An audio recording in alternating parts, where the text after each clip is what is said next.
The play Driving Miss Daisy has been around since 1987 when it won a Pulitzer. The movie won an Oscar a couple of years later. It's had numerous productions, professional and amateur, since then. As the current production at the Hawthorne Players in Florissant demonstrates, it's still a very sturdy piece. Playwright Alfred Urey made the most of a time and a place that offered him some profound dramatic possibilities. The time is the middle of the 20th century. The place is Atlanta, Georgia, the biggest city in the South at the height of the Civil Rights Movement. Urey explores the possibilities in the most intimate way.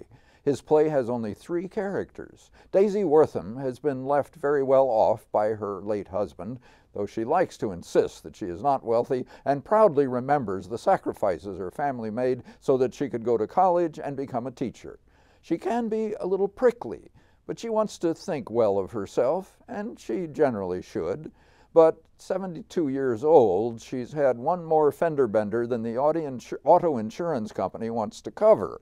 Her son Boolie, who runs the family printing company he inherited from his father, insists that she will no longer be allowed to drive. She'll have a car, but Boolie is hiring someone to drive it for her. That's Hoke Colburn, around 60 years old and currently unemployed, but with good references. He's black. So playwright Urey has set up a trio of characters that allows him to explore the clearly defined boundaries and race relations in Atlanta at the time, as well as the unspoken lines that are second nature in that environment, but that can surprise and challenge when they're made obvious. Daisy already has a housekeeper, black of course, and with years of experience together, they get along just fine, but she doesn't want a new person invading her privacy, hanging around the kitchen, eating her food, bothering her housekeeper. It's weeks before she'll let Hoke drive her to the Piggly Wiggly for groceries, and she complains about his driving all the way. At one point, she's convinced that he's stolen food from her pantry, a can of salmon. That's how they do, you know. Her embarrassment when the truth comes out helps to soften the relationship between the two. Hoke is a naturally friendly person, but always respectful. He knows his place, but he also will insist on the respect he deserves as a fellow human being.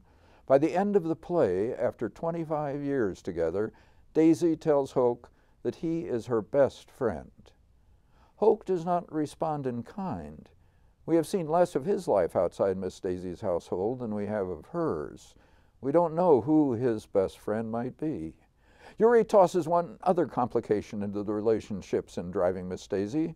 The Werthans are Jews. Urey wrote Driving Miss Daisy as the first of his Atlanta trilogy, 3 plays based on his experiences as a Jew living in Atlanta, each set at a historic moment in the city's history.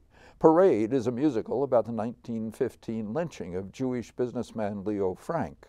The Last Night of Ballyhoo takes place during the 1939 premiere in Atlanta of Gone with the Wind.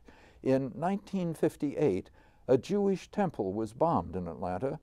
In the play, it's Miss Daisy's temple. She can't comprehend why her temple would be attacked. They're the Reform congregation, the least Jewish, if you will. Nor does she understand why this act of violence would make Hoke remember from his childhood the lynching of the father of his friend. Also incorporated in the play is Atlanta's 1964 dinner honoring Martin Luther King's Nobel Peace Prize, an event that increases Daisy's awareness of the gulf separating whites and blacks, and that Boolie, because he's Jewish, feels he cannot afford to be seen attending. Driving Miss Daisy is rich not only in the personal relationships among the 3 characters, but in its exploration of the sociology and the ethics of that time and place. And the Hawthorne production is rich in its exploration of the play. Nancy Krause has the right tone and attitude as Daisy Werthan, and a well-considered range in her playing as her character ages and grows. Ken Clark's Boolie also ages, his exasperation with his mother never greater than his love for her. Archie Coleman's Hoke may be the most complex character of the 3. Hoke likes to talk, but Coleman always makes us aware of what Hoke doesn't say. Under Trish Nelke's direction, the ensemble work is fine. Ken Clark's set and Bob Veitch's lighting make shrewd choices of a few elements. I was disappointed that the scene change blackouts could seem unnecessarily long. I like sound designer Brian Borgsted's blues during those changes. Gene Hackman's costumes changed through the years with the times, always right for the characters. I was a little reluctant to see Driving Miss Daisy again. I'm glad I did. Me too. It was very well done, and as you say, the play really holds up. Yeah, it does. There's a lot there.